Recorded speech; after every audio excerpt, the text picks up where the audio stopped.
And good evening. I'm meteorologist Angela Buchman. Welcome back to a live weather update here on WTHR Plus. We've been keeping you updated this evening with some live updates at 8, 9, and now it's 10 o'clock.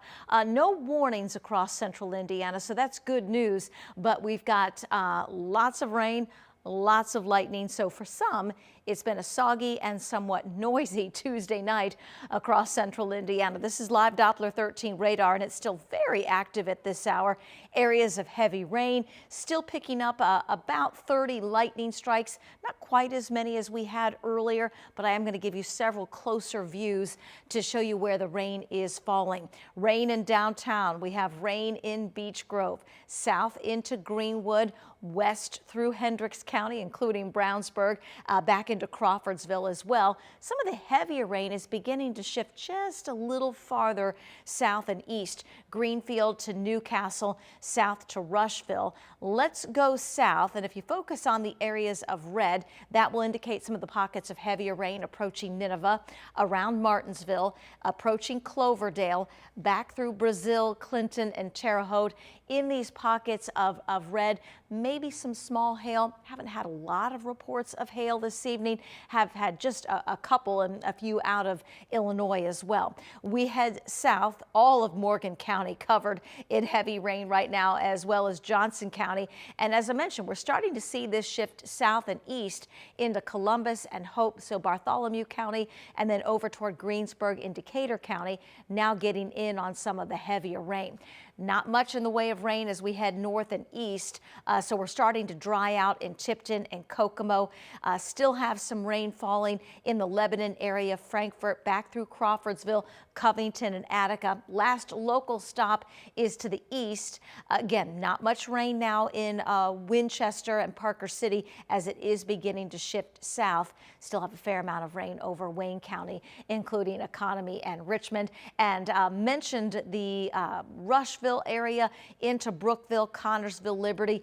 Definitely can see the heavy rain continues to fall. Not a lot of lightning, at least on this view, but all in all, we're dealing with about 30 lightning strikes, and we continue to deal with additional rain and storms developing across parts of Illinois. You can see the long line of rain and storm activity. All of this is moving our way. It increases the flooding threat. We already had some street flooding from the rain earlier today, and now that we've had several hours this evening of this heavy rain, lowland flooding is becoming more of an issue. National Weather Service has the area under a flood watch, and we're starting to see a few warnings as well. This is a river flood warning for the East Fork of the White. We also have a river flood warning for the White River in Greene County, and now we're starting to see additional flood warning advisory areas where we've had some of the heavier rain. This will be just south of Greencastle and just to the west of Shelbyville, so just southwest of Indianapolis, covering Morgan County. We showed you just Morgan County completely covered in rain, and now we're starting to see some additional advisories and warnings. Potential over the next 24 to 36 hours of another inch, 2, maybe more in a few places, so flooding is going to be a real threat across central Indiana over the next couple of days.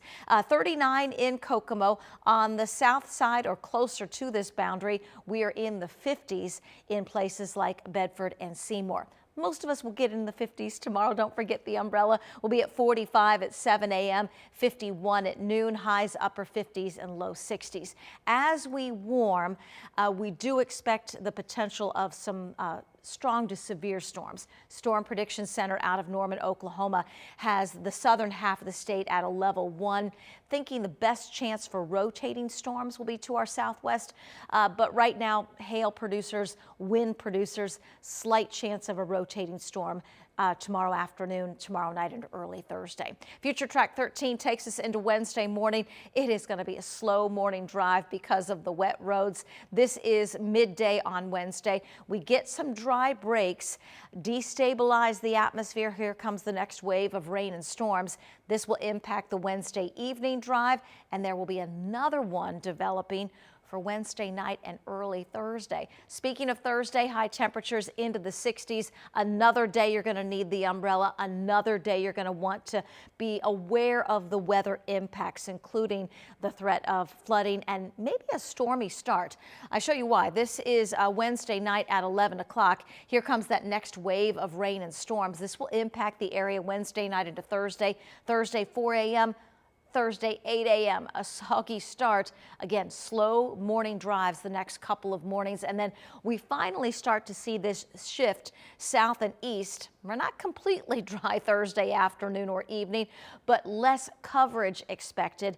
And then thinking now the Friday severe setup is out to our west, and we really start to warm up. This will be at or near record levels, expecting 77 on Friday afternoon with a pop-up storm or two possible. A little more coverage of the storms to start the weekend. Saturday at 70. We'll end the weekend some sunshine and 64. And remember, daylight saving time begins. So technically we lose that hour as we spring forward Saturday night into Sunday morning. We set those clocks ahead 1 hour. I'm meteorologist Angela Buchman. If you are just joining us, we're giving you a live weather update. No warnings in terms of severe weather, but lots of rain, lots of lightning. We've had a couple of hail-producing thunderstorms. Again, nothing reaching severe limits right now, but just want to make you aware of some of the heavier rain that will lead to some lowland flooding, some street flooding, and it becomes much more difficult, almost impossible to see as we've lost daylight. So driving in the dark, even if you head to work before the sun comes up, maybe a few extra minutes just in case you're dealing with some wet roads. And I think a good part of central Indiana will be. Marion County dealing with rain from Lawrence and Castleton, from Pike Township south to downtown. We head south and west. A bigger cell coming into Cloverdale with heavy rain and a little bit of lightning with this one. We head south. We have additional rain, Spencer, Martinsville, covering all of Johnson County.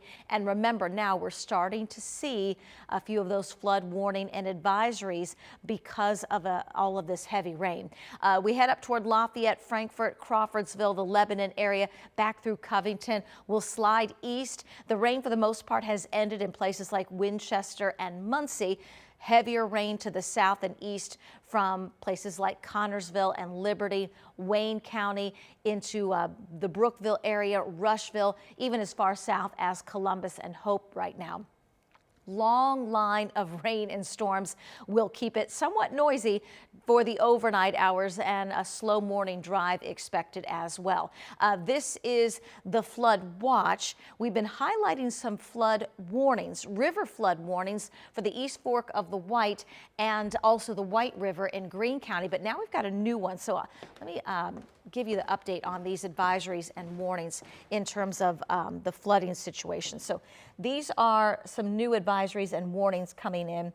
This is going to be a flood advisory for the northern half of Clay, southern Putnam, northern Owen, most of Morgan, most of Johnson, and now most of Shelby County. And this will go until early tomorrow morning. So we do have some flood advisories now on top of those flood warnings. So we wanted to make sure you were aware of the changes. So those in terms of watches and warnings, advisories, that sort of thing, all for now centered around flooding. And those new flood advisories, again, for parts of Owen, Clay, Morgan, Johnson, Shelby counties, those will go into the early part of tomorrow morning. Additional rainfall potential of a couple of inches between now and by the time we reach Wednesday night at 11 o'clock. And we may end up with some even higher totals because we anticipate another wave of heavier rain Wednesday night into Thursday morning with a severe potential as well. It's cool in Kokomo, 39. We have 45 in Indianapolis, some 50s on the map south, and we'll be in the 50s for highs tomorrow, keeping an eye on the threat of severe weather on Wednesday. Storm Prediction Center has the southern half of the state at a level 1 out of 5. Hail-producing storms, damaging wind gusts possible. Rotating storm can't be completely ruled out, so we'll be keeping you updated on that. Allow a few extra minutes on Wednesday. That was 7 a.m. Not quite as widespread, at least for a couple of hours from late morning through early afternoon. Next wave of heavy rain gets in here Wednesday evening, and there will be another one developing Wednesday night into Thursday. So umbrella weather days, yes, Wednesday and Thursday, and because of the heavy rainfall potential and that increased flooding threat and maybe a couple of severe storms, we encourage you to check back with us. Have the umbrella, have ways to get warnings, and check back for updates. This is Thursday morning at 4 o'clock. Heavy rain and storms still possible through the Thursday morning drive, and then becoming more scattered, so not as widespread, with just a few pop-ups possible on Thursday. Can't rule out a pop-up on Friday as well, but I also expect some dry time Friday, and you can see the real big warm-up coming our way Friday afternoon with a high of 77. I'm meteorologist Angela Buchman. Sure appreciate you joining us here for a live weather update on WTHR Plus. We will have full coverage for you coming up on Channel 13 at 11.